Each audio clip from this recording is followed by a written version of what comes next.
కాళేశ్వరం విఫలమైనట్లే. కాళేశ్వరం ప్రారంభమైనప్పటి నుండి ఇప్పటి వరకు అందులో విఫలమైనట్లే. దానిపైన కూడా సమీక్ష చేస్తున్నట్లు కూడా కాంగ్రెస్ పార్టీ వాళ్ళు మంత్రులు పొన్నం పొంగులేటి, కోమటిరెడ్డి, ఉత్తమ్, ఎమ్మెల్సీ జీవన్ రెడ్డి, ఎమ్మెల్యే వివేక్ కూటంగా పాల్గొన్నట్లు కూటంగా మనకి ప్రధానంగా ఈ బ్యానర్ వేయడం జరిగింది.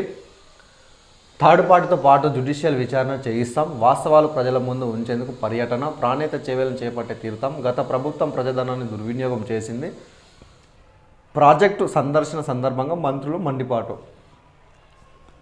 ఎన్నికల కంటే ముందు ఈ బ్యారేజ్ కూలిపోయింది, కొన్ని స్థలాల్లో కూడా మేజర్గా లీకేజ్ అయిందని మనం ఈ కథనాలంతా మనం చూస్తూనే ఉన్నాం. దానిపైన కూడా దానిలో ప్రధానంగా మంత్రులు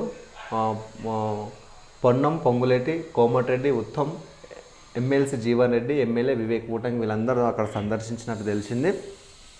సందర్శించినట్లు ప్రధానంగా ఈ బ్యానర్ని ఇక్కడ ఏం జరిగింది మిత్రులారా, మేడిగడ్డలో 3 పియర్స్ను కూల్చేస్తాం, డైమండ్ కట్టింగ్ విధానంలో తొలగించే అవకాశం, Annaram leakage, private agency grounding, Pranahita Chevella డిజైన్లో నీటి లభ్యత లేకనే మార్పులు, పీపీటీ ద్వారా వివరించిన engineer in chief Muralidhar.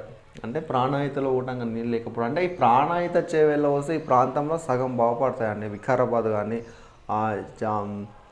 Tandur అంటే ఈ ప్రాంతం నుంచే వెళ్తుంటుంది కదా, అంటే ఇక్కడ ఈ ప్రాంతాల నుంచి వెళ్తుంటుంది కాబట్టి ఇక్కడ కనీసం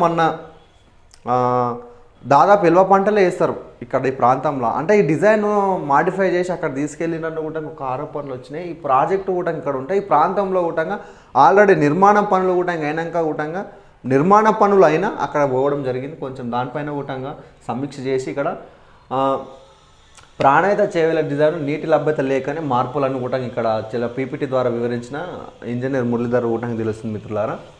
అయితే మనం ఒకసారి చూద్దాం. మేడిగడ్డ బ్యారేజ్ నుంచి ఈనాడు ప్రత్యేకత ప్రతినిధి, Eenadu digital. Jayashankar, Bhupalpally, Mahadevpur news desk. Kaleshwaram ఎత్తిపోతల నిర్మాణంలో లక్షల కోట్లు ఖర్చు చేసి 1,00,000 ఎకరాలకు కూడా పూర్తిగా నీళ్ళు ఇవ్వలేదు. నాణ్యత డిజైనింగ్ లోపాలతో మేడిగడ్డ లక్ష్మీ బ్యారేజ్ పీరియస్ కుంగిపోయాయి. అన్నారం బ్యారేజీ పరిస్థితి ఇదే. ఈ ఏడాది అక్టోబర్ 21న పీరియస్ కుంగిపోతే డిసెంబర్ 3 వరకు గత ప్రభుత్వం కనీస చర్యలు చేపట్టలేదు. నీటిపారుదల శాఖను కూడా పర్యవేక్షించిన నాటి ముఖ్యమంత్రి కేసీఆర్ నోరు మెదపలేదు, సమీక్ష కానీ ప్రకటన కానీ చేయలేదు. 2020లో సీకేట్స్ ఫైల్స్ లోపాలున్నాయని ఉన్నతాధికారులకు అప్పటి లేక రాసిన ప్రభుత్వం ఎందుకు చర్యలు చేపట్టలేదు? 2 టీఎంసీల ఎత్తిపోతలకే పనులు పూర్తి కాకపోతే 3 టీఎంసీల పనులు ఎందుకు చేపట్టినట్లు, ఏ ప్రయోజనాలను ఆశించి వాటిని పాత పనులు చేస్తున్న గుత్తిందారులు అప్పగించారా? కాంగ్రెస్ చేపట్టిన ప్రాణాయిత చేవేళ ఎత్తిపోతల పథకాన్ని పక్కన పెట్టి ఏ కారణంతో ప్రాజెక్ట్ పునరావృత్తి పేరుతో